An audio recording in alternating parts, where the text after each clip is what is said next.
everyone! So itong pinapakita ko naman sa inyo is yung isa pa namin ready for occupancy na inner lot dito sa Estancia Enclave. Sorry ha, medyo maingay lang po kasi inaayos yung kalsada.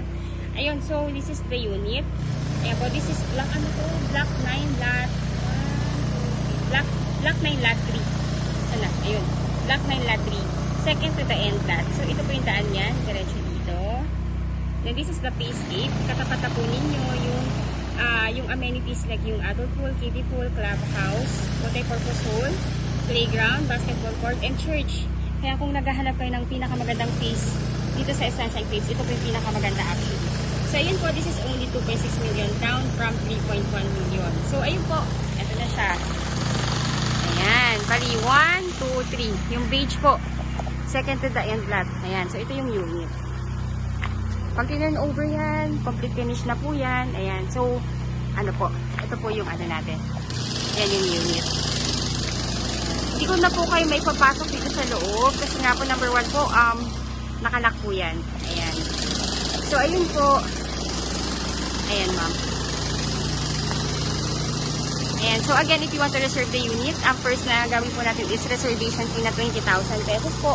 Then, within the 30 days from reservation, babayaran na po natin yung ano po, yung down payment na 32,000 and ipapa-approve na po yan sa bank financing. Ayun po, then once approved na, pwede na nyo ma-turn over yung unit and the monthly amortization for 25 years is only 19,000. Ayun po, so ayun po, if you want to reserve the unit, kindly contact me in my ano po, yung mga number namin is already posted. Again, I'm Miss Caranza, ako po yung licensed broker and I have 2 guest agent na sumasagot din ng inquiry ng inyong mga inquiry. And thank you so much for watching and bless you all po. Bye! Hello everyone! So again, I'm back. This is Miss Caranza, your licensed real estate broker based in Cavite. And right now po, what I'm showing you is yung actual map ng ating Estancia Enclaves dito sa along highway ng Tansa, Cavite. Ayun po, so ayun, so what I'm showing you right now is yung available na unit natin. So, I just want you to appreciate kung gaano kaganda yung ano natin, subdivision. Kasi gusto kong makita ninyo kung ano yung point of view ko bilang broker ninyo. Ayun po, so kaya sobrang favorite ko tong Estancia Enclaves. Kasi number 1, siya po yung namumukod tangi na subdivision talaga dito sa Cavite na along highway mismo ha. I'm not talking about sa highway ng barangay or highway ng kung saan man po yan. I'm talking about doon sa mismong national highway ng Antero Soriano Road. Mismong highway po ito ng Tansa. Ito po yung road talaga ng Tansa na dire-diretso papuntang Centennial Road, going sa Cavitex, papuntang Coastal Road, Papitex, Paedsa, and pa Manila. Ganun po kaganda yung location niya. So, from here, ito po yung ating road or yung ating main road ng Tansa, Cavite, which is the Antero Soriano Road. So, dito po sa road na to, dito talaga dumadaan yung mga buses going sa PTEX Terminal, going Mall of Asia, mga UB Express going Mall of Asia, mga jeep or mga BP buses going SM Bacoor and Pasapote Las Piñas. Imagine nyo, bababa lang po kayo ng transportation, then walkable na yung phase. From here po, mga 300 to 400 meters, phase na po ng subdivision po. So, kaya sobrang dami po talagang ito na dito kumukuha and gusto po na along highway. Ito po yung number 1 na pinakamaganda po talaga actually. Kasi yung mga ibang subdivision na along highway po dito sa Cavite is sold out na. Ayun po, so namumukod tangi na lang po talaga tong subdivision na to. And ayun po, so again, ang ating travel time from here, pag dito po tayo galing sa ating subdivision, 40 minutes travel time lang po yan going sa PTEX and Naiya Road. Ganun po siya ka-commuter friendly and 24/7 access. Kaya kahit anong oras man kayo sa araw na to or sa araw man na lalabas kayo, sigurado pong may masasakyan kayo na bus kasi dito po talaga lahat yan dumadaan. So, ayun po. Before further ado, again, I'm Miss Caranza, licensed real estate broker based in Cavite. Ayun po, you can add me in my Facebook account and please, if you are new to my channel, please do me a big favor po. Please subscribe and hit the bell button found at the lower right of this video screen. Ayun po. And please do like my video na rin po. Malaking tulong po yan sa akin para makagawa pa po ako ng ibang vlogs about sa mga pabahay natin dito sa Cavite. So, ayun. So, let's go na. Ayan po. So, ito po parang virtual tripping na rin ano po. Pero, please watch nyo po yung mga ibang vlog ko po about sa Estancia Enclaves para mas ma-appreciate niyo kung gaano kaganda itong property na to. Kaya, sobrang favorite ko po talaga to. Ayun po. So, ayun. So, pasok po tayo. Pakita ko lang po muna sa inyo yung master plan. So, ito yung buong subdivision. Ito yung kabuuan. Ito yung phase na may ready for occupancy na. Ito po yung mga townhomes namin. And ito rin po yung pinakamagandang phase sa buong Estancia Enclaves. Then the rest po, yan yung mga ibang phases. Ito po sa yellow na to, diyan po nakatayo yung mga ready for occupancy namin na townhomes. So again, ang mga turnover po ng unit dito, we have townhomes, yung 4 to 6 cluster townhomes. So ibig sabihin, 4 na unit lang na magkakatabi yan hanggang 6 units lang po. Hindi po yan katulad ng ibang subdivision na pahabaan ng block or pahabaan kung gaano kahaba yung block, ganun din karami yung unit. Dito po hindi. Every ano po yan, every 4 house po magkakat yan. Kumbaga may end lot. Ayun po. 4 na units na magkakatabi hanggang 6 units. Then, ayun po, so may townhomes po dito at merong duplex or twin homes. Parehas po yun, pag tinurn over, complete finish with tiles. So, ito naman po, itong townhomes natin, pag tinurn over po yan sa inyo, meron na po yung vinyl tiles, meron na yung vinyl tiles sa ground floor, may vinyl tiles na rin sa second floor, and yung ano po, and yung stairs po, naka-wood stairs po yan. Kaya, kumbaga po, talagang lilipatan na lang siya. Then, 3 bedrooms, 2 toilet and bath. May 1 car garage with provision for laundry area and dirty kitchen. Sa likod po yun. Kaya, ayun po, kaya if you want po na mag-extend pa sa likod ng property ninyo, you can do that po. Kasi nga po may space pa sa likod. Then the lot area is 50 square meter and 55 square meter ang floor area. Nakikita nyo po, sobrang ganda po nung deliverable nung unit. Panoodin nyo po yung yung vlog ko till end para mapanood nyo po yung actual na sample ng ready for ng unit ng ng townhomes namin. So ayun, let's go, pasok tayo. So ito yung main road or yung main avenue ng subdivision. Diretso po yan. Then, merong rotonda, may roundabout po dyan. Ito po, papunta sa kabilang phase, ito po yon. Tapos, pag kabilang rotonda, papunta na po dito sa phase na to. Ito pong phase natin, paglabas ng gate, ito na mismo yung amenities.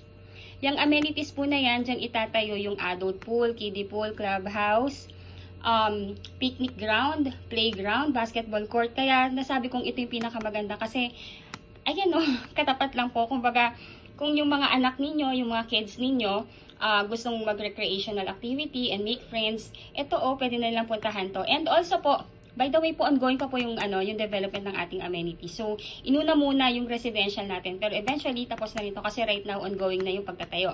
Ayun po, so, ayun po, pasok lang po yan dito. Ito na yung gate. Ayun po, sorry. Yung mga nakapo lang yan po yung mga na-reserve na ng mga client namin. Ganun po kabilis.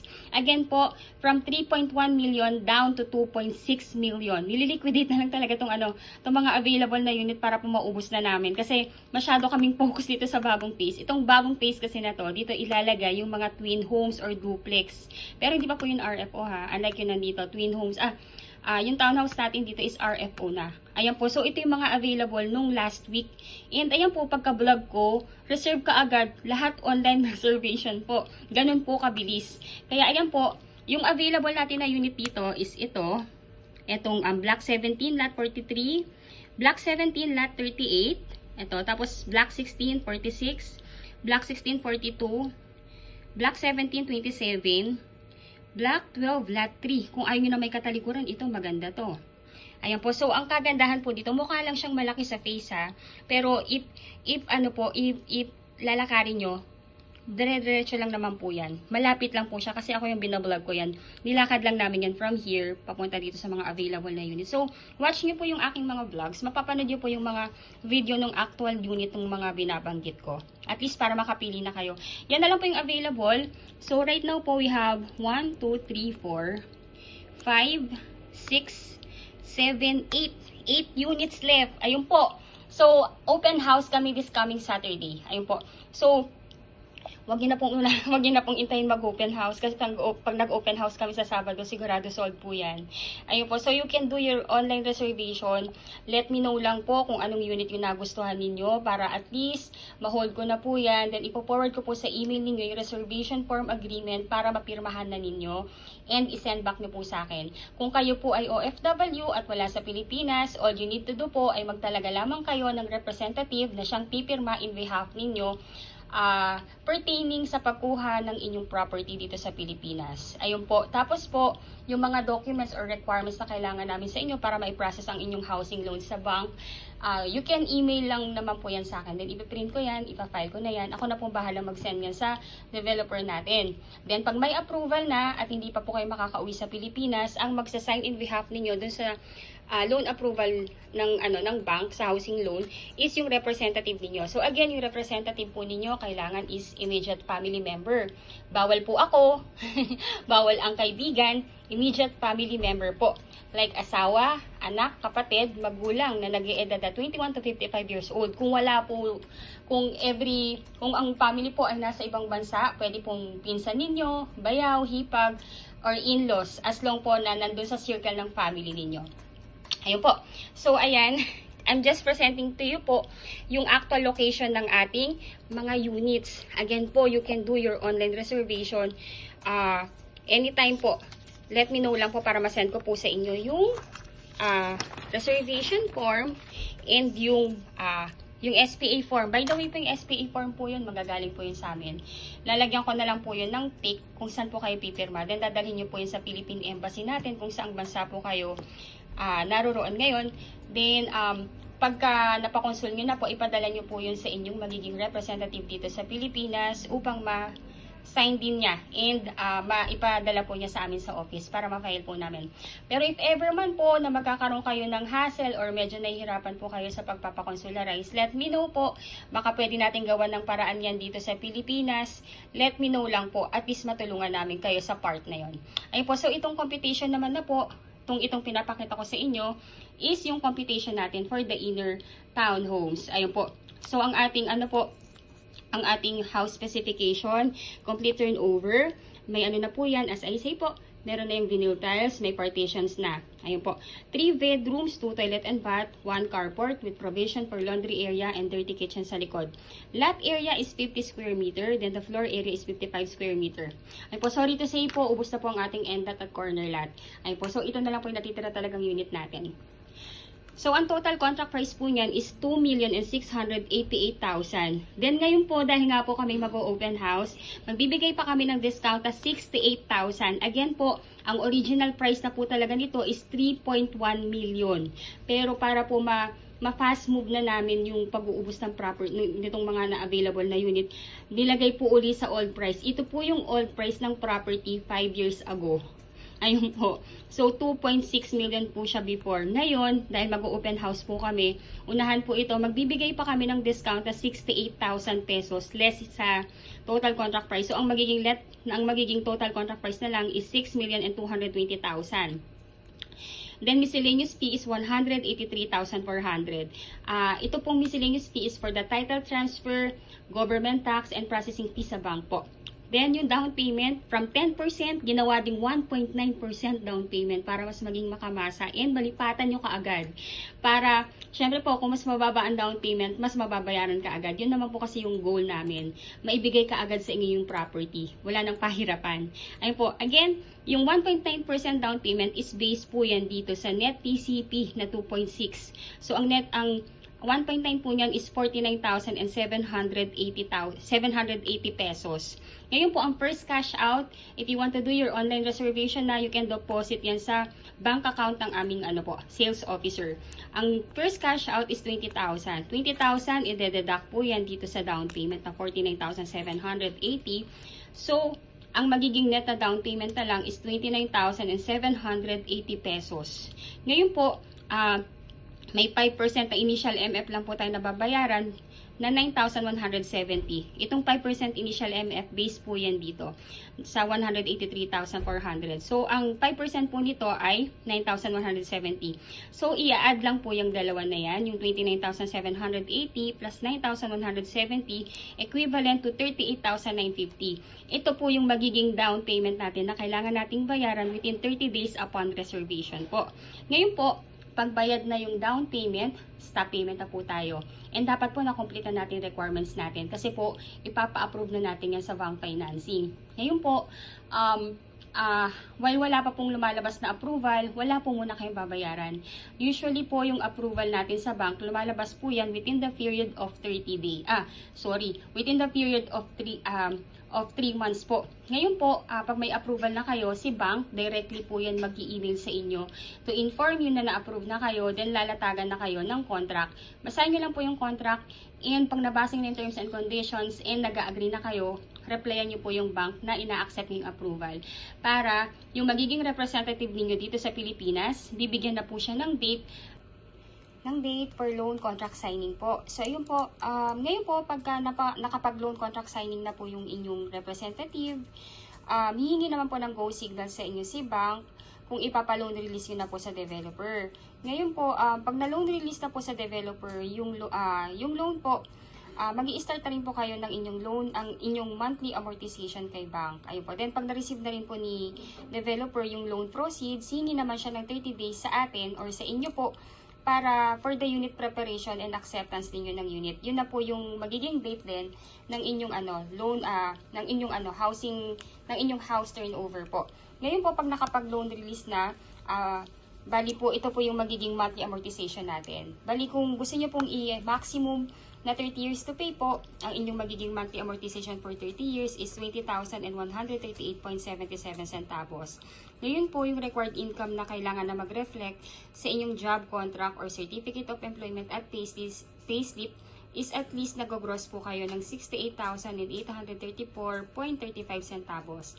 Kung gusto nyo naman po ng medyo mas shorter term, meron din po tayong 25 years to pay. Yung 25 years to pay po, that will be 19,397.77 centavos. Ngayon po, kung gusto niyo po ng mas shorter term pa, there is also 20 years to pay. That will be 21,277.72 centavos. Then for 15 years to pay po, is 24,667.12 centavos. Then kung 10 years to pay naman po ang gusto ninyo, that will be 31,865.81 centavos. Then for 5 years to pay, that will be 54,342.85 centavos per month. Ay po, so ito po yung mga options ninyo for the monthly amortization kung ilang years niyo po gustong bayaran yung loanable amount po ninyo. Ngayon po, pag na-approve na rin po kayo and nakapag-loan contract signing na kayo, babayaran niyo na rin po itong miscellaneous, itong move-in fee na 15,000. Itong move-in fee po na ito is para po yan sa application ng Meralco at ng water po ninyo. Ngayon po, para at least hindi na po kayo yung mag-a-apply nito or yung representative ninyo, bayaan nyo na po yung admin natin ang maglakad lahat nito. Para at least paglilipatan nyo na, meron na po itong utilities or iintayin nyo na lang maikabit ni Meralco yung inyong kuryente po. Ayun po, so again, if you are an OFW at wala sa Pilipinas, all you need to do po ay magtalaga lamang po kayo ng inyong representative na siyang pipirma in behalf po ninyo sa pag-acquire ng property natin ninyo dito sa Pilipinas. So again, ang representative po ay dapat immediate family member. Hindi po pwede ako, hindi rin po pwede kaibigan. Dapat po immediate family member like asawa, anak, kapatid, or magulang na nag-eedad ng 21 to 55 years old. Ngayon po, kung ang family po ay nasa ibang bansa na rin, pwede po kayong mag-assign ng inyong pinsan, bayaw, hipag, or pamangkin, basta po nasa loob ng circle ng inyong family and makikita, magre-reflect na kaipilido nyo siya or ng inyong asawa. Ayun po. So, again po, ayun po, bali po, ang inyong magiging requirements as an OFW client po, 2 valid ID with 3 specimen signature, husband and wife if married. Then marriage certificate if married, birth certificate plus Senomar if single.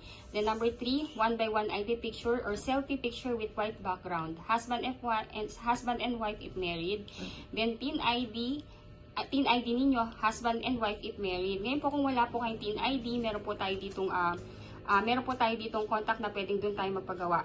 Ayun po. Then number 5, latest job contract or latest COE with compensation po. Then latest 3 months payslip, visa, permanent residence ID, oath of allegiance, proof of dual citizenship or any that is applicable. Any of this po. Kung kung citizen na rin kayo sa bansang pinagtatrabahuhan po ninyo ngayon. Then number 8, latest arrival and departure stamp. Yun po yung nasa passport po ninyo. Then number 9, SPA form. Itong SPA form po na ito, magagaling po yan sa ating developer. I-email ko po yan sa inyo kasabay ng reservation form. Ngayon po yung SPA form, ipiprint nyo po siya, then pipirmahan ninyo, then dadalhin sa Philippine Embassy kung saang bansa po kayo ngayon. Then isasend nyo po yan, yung original po mismo, sa inyong representative para mapirmahan din niya. And isasend po niya via LBC sa aming opisina, or pwede rin po siyang magsadya sa opisina namin para personally na maibigay po niya yung SPA form.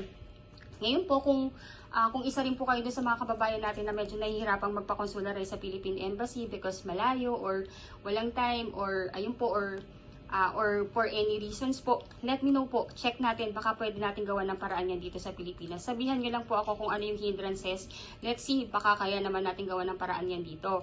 Ayun po, so may requirement din po yung inyong magiging representative dito sa atin sa Pilipinas. So number 1 po, 2 valid ID with 3 specimen signature niya. Then latest POV or proof of billing like Meralco or water or internet bill. Dapat po nakapangalan po sa inyo yung proof of billing or doon sa inyong magiging representative.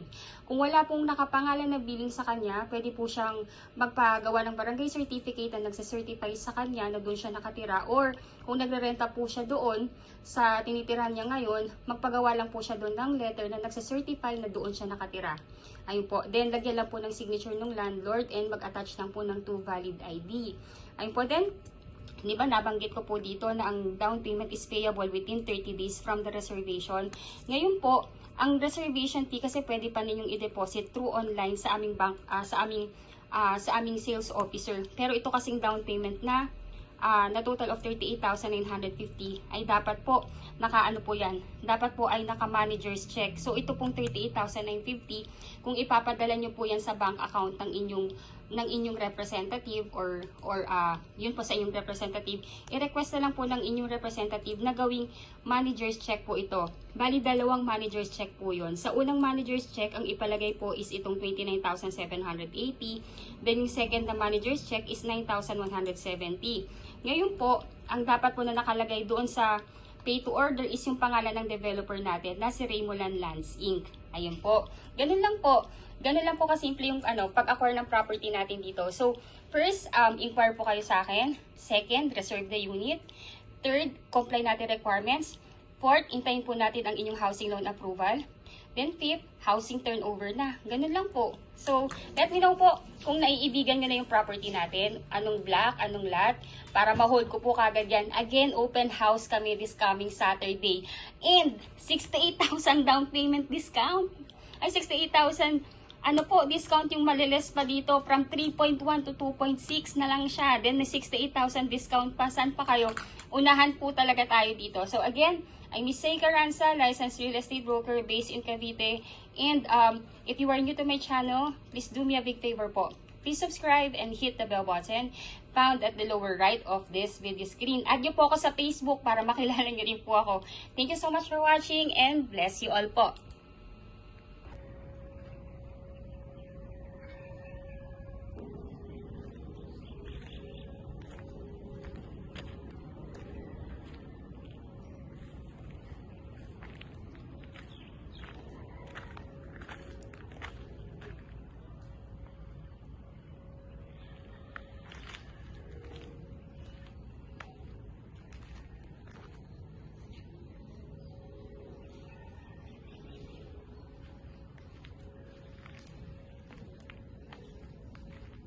Estancia Enclaves, located along highway of Barangay Halayhay, Tanza, Cavite.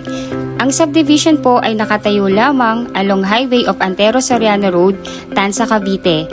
Just 40 minutes drive from PTEX Terminal and Naiya Road through Cavitex Expressway. This is a few units left, kaya kung nais nyo nang mag-reserve, kindly text and call me or add me in my Facebook para masendan ko na po kayo sa email ninyo ng reservation form at ma-fill upan ito. At ma-send nyo din po sa akin ang mga documents or requirements na available ninyo on hand. At kung kulang pa naman po ang inyong mga requirements ay maaari namang to follow po ito. Pagka-fill up po ninyo ng forms at pagka-send back po ninyo sa akin ng inyong reservation form ay maaari na po kayong mag-deposit ng inyong reservation fee sa bank account ng aming sales officer. Paki-screenshot na lamang po ang inyong proof of deposit upang ma-file at mabigyan kayo ng receipt. Any day po ay maaari kayong mag-tripping o ang inyong representative.